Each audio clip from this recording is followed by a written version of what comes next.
요셉이 오실 예수님의 완벽한 모형이었던 8가지 이유.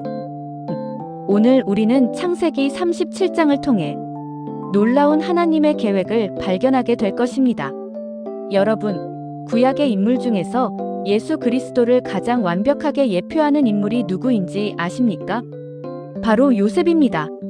오늘 우리는 요셉의 삶 속에서 우리 주 예수 그리스도의 모습을 생생하게 발견하게 될 것입니다.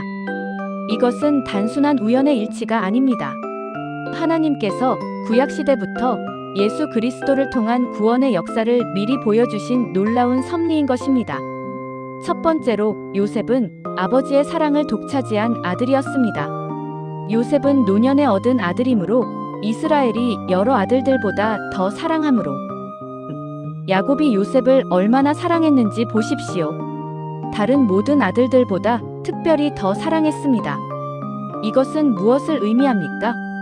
이는 내 사랑하는 아들이요, 내 기뻐하는 자라.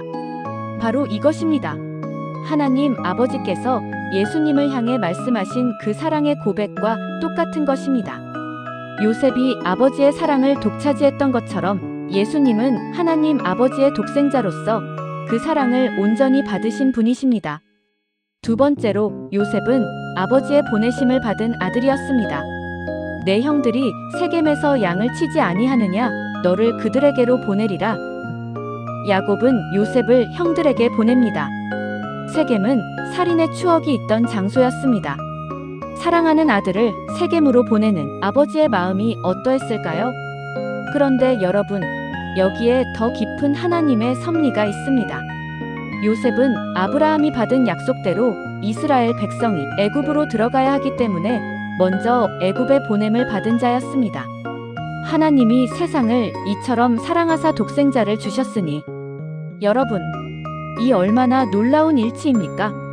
하나님 아버지께서도 당신의 사랑하는 독생자 예수님을 이 땅에 보내주셨습니다.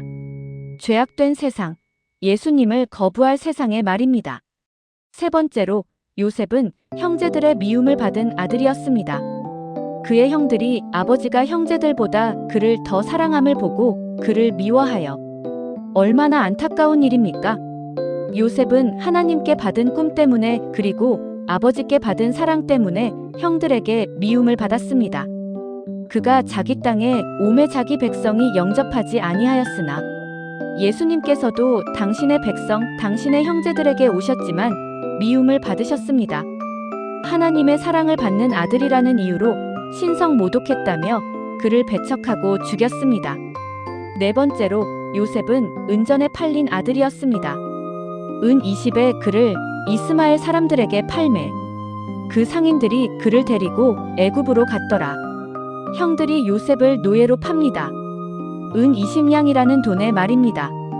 내가 예수를 너희에게 넘겨주리니 얼마나 주려느냐 하니 그들이 은 30을 달아주거늘.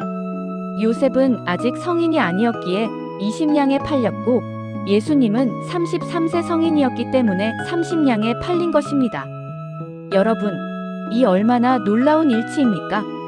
요셉도 예수님도 모두 은전의 노예의 값으로 팔렸습니다. 다섯 번째로, 요셉은 두 죄수와 함께 갇힌 자였습니다.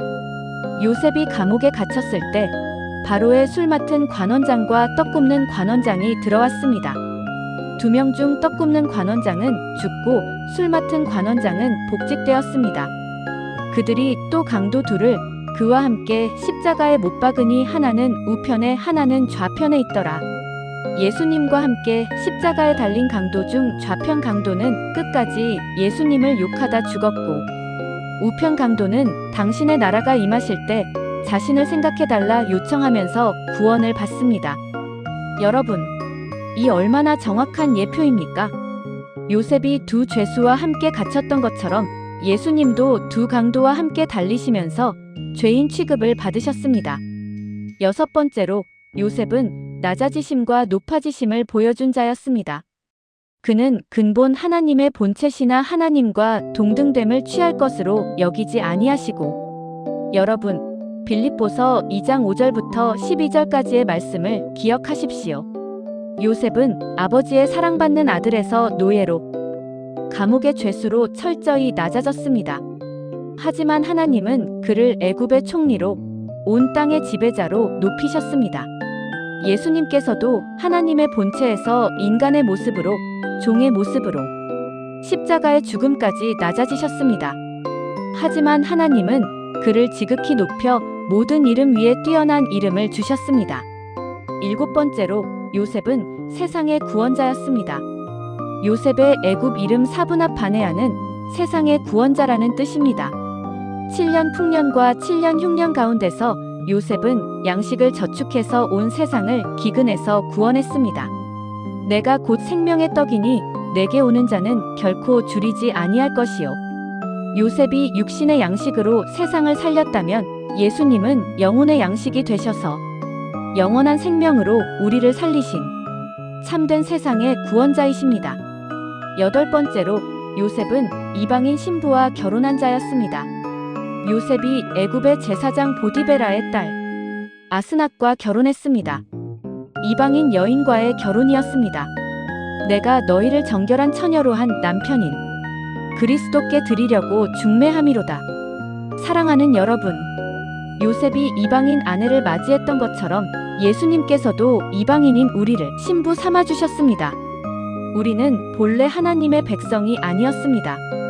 하지만 예수님의 사랑으로 그리스도의 신부가 된 것입니다. 여러분, 오늘 우리가 본 이 놀라운 일치들이 우연일까요?